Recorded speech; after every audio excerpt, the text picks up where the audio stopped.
What if I told you that almost every second ship crossing the oceans was made in one country? Not warships, not Navy vessels, just the massive cargo ships that bring us our clothes, phones, oil, and food. From the shoes on your feet to the coffee in your cup, chances are it came on a ship built in China. But how did this happen? How did one country go from almost nothing to controlling more than half of the world's shipbuilding industry? This is not just about trade, this is about power, control, and the oceans themselves. Let's go back to the late 1990s. At that time, China made less than 5% of the world's ships. The global leaders were South Korea and Japan. The US? It was already falling behind. But fast forward to 2024, and things look very different. China now builds 57% of all ships under construction globally. That means, out of every 10 ships being made right now, nearly 6 are Chinese. Just one shipyard in Shanghai can produce more ships in a year than the entire United States combined. Between 2020 and 2022, China built over 4,000 large commercial ships. The US? Just 12. This shift didn't happen by chance. It happened through planning, investment, and an almost factory-like system for building ships. Chinese shipyards don't rest. They run 24/7 with massive cranes, assembly lines, and over 30,000 workers in a single facility, like the one in Dalian. And these ships aren't just being built quickly. They're cheap. A standard container ship, when 200 feet long and able to carry 10,000 containers, costs about $55 million in China. In the US, the same ship would cost up to $330 million, 6 times more. But China's influence doesn't stop at building ships. You see, it's not just the ships themselves. China also builds 95% of the world's shipping containers. That means even if a cargo ship wasn't made in China, the metal box carrying the goods probably was. So whether it's electronics heading to Europe or grain sailing to Africa, there's a good chance it's sitting inside a container stamped Made in China. And what about the ports? Through its Belt and Road Initiative, China has invested in more than 90 ports across the world. From Greece to Pakistan, from Africa to Latin America, these ports are not just trade hubs. They are part of a global strategy to control the flow of goods. Shipping companies in the West, like Maersk, MSC, and CMA CGM, are placing billions of dollars in orders with Chinese shipyards. Why? Because China delivers faster, cheaper, and with the latest technology, like AI-guided construction, automated welding robots, and even green energy ships powered by LNG or hydrogen. China has turned shipbuilding into a national superpower move. While other countries debate over costs and labor, China treats it like a mission. Build fast, build cheap, and build everything. But here's where it gets even more serious. China didn't just build ships faster and cheaper, it backed its shipbuilding industry with massive government money. Between 2010 and 2018, the Chinese government poured over $130 billion into this sector. That's more than the GDP of many countries. This money wasn't just for building ships. It paid for shipyards, worker training, raw materials like steel, diesel engines, even paint. While the US debated tariffs and regulations, China built an army. Not a military army, but an industrial one. In Dalian, over 30,000 workers work around the clock in shifts. And they're not being paid massive wages. Many earn around $700 per month, which is still considered decent in local terms. This low labor cost allows China to build twice as fast, for a fraction of the price. It's not about cheap labor alone, it's the scale. Chinese shipyards are like something out of a science fiction movie. At Jiangnan Shipyard in Shanghai, one container ship the size of a 30-story building can be built in just 8 weeks, and they can build up to 12 ships at once, each one capable of carrying thousands of containers. Now imagine the power that comes with this. But China didn't stop at production. It upgraded with technology. Today, artificial intelligence controls construction schedules. Robots do precision welding. Big data predicts delays or equipment issues. Ships that once took 6 months to build now take just 2. China even builds green ships, unmanned cargo vessels, and AI-powered mega freighters. While the West debates automation, China is already launching entire fleets that barely need a human crew. This is no longer about catching up. It's about redefining global trade. So what does this mean for the rest of the world? Let's look at ports. Through its Belt and Road Initiative, China has either built or taken stakes in over 90 ports across 5 continents, from Piraeus in Greece to Gwadar in Pakistan, from Djibouti in Africa to Panama and Venezuela. These ports serve one purpose: extend China's global supply chain. These aren't just shipping docks. They are logistical strongholds, refueling points, repair stations, surveillance bases.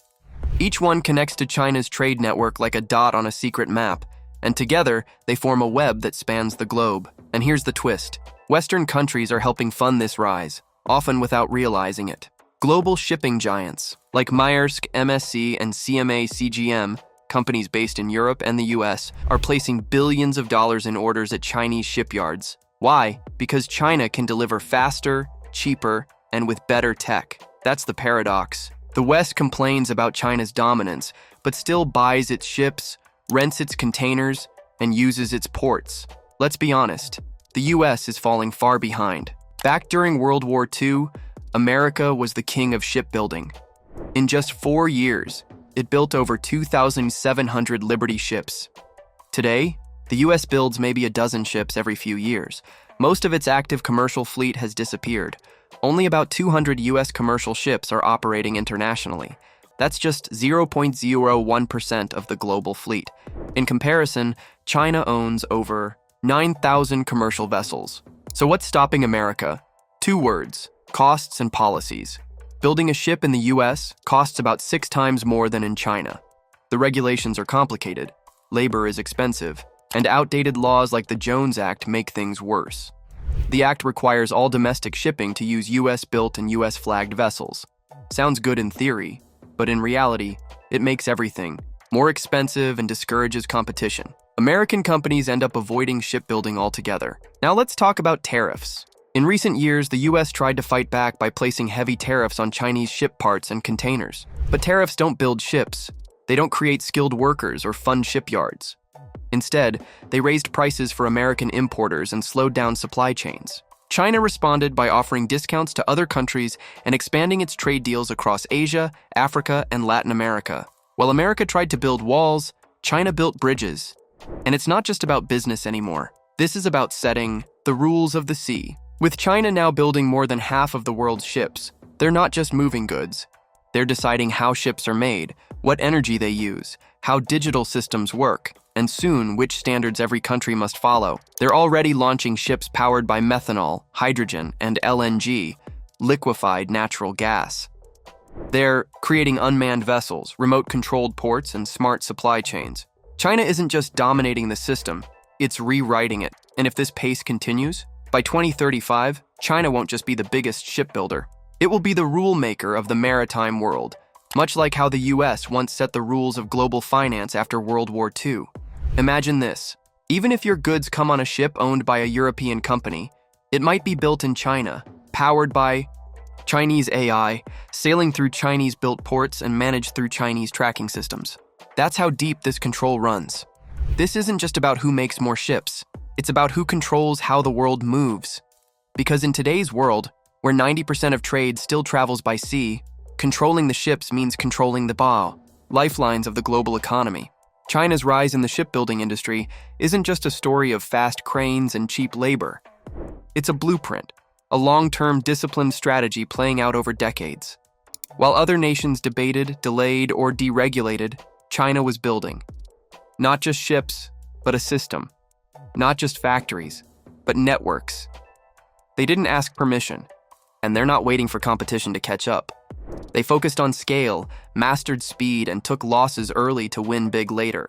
Their state-run subsidies didn't just keep shipyards alive, they made them dominant. Their investments weren't reactive, they were targeted. From welding robots and AI-driven logistics to container manufacturing and overseas ports, every piece was intentional. Today, China's shipyards aren't just bigger. They're faster, cheaper, and increasingly smarter. At the same time, the rest of the world let its edge slip. The US, once the global leader in naval production, now contributes just 0.01% of commercial shipbuilding. That's not just decline, it's disappearance.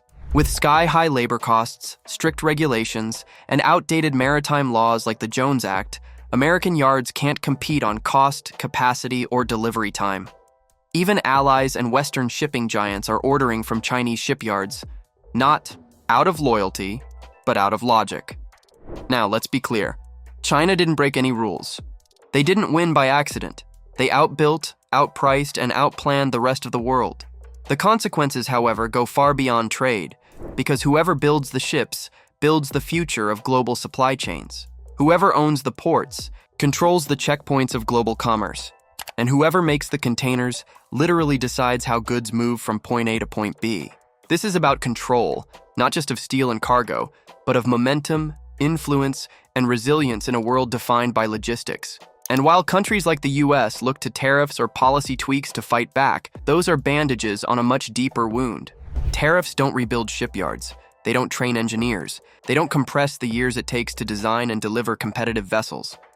Meanwhile, China's already onto the next phase.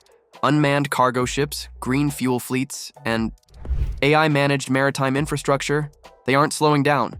If anything, they're shifting into a higher gear. So the question isn't just how China took over shipbuilding. The real question is, what happens next? Will other countries find a way to rebalance the system? Or has China already locked in its maritime future for the next generation? So the next time you pick up a phone, a box of cereal, or a pair of sneakers, remember the invisible path it traveled likely started in a Chinese shipyard. So while the world watches the skies, China is quietly mastering the oceans, not just by building ships, but by shaping the future of global trade, one vessel at a time. If you want to keep up with how the world really works, hit subscribe. We're just getting started.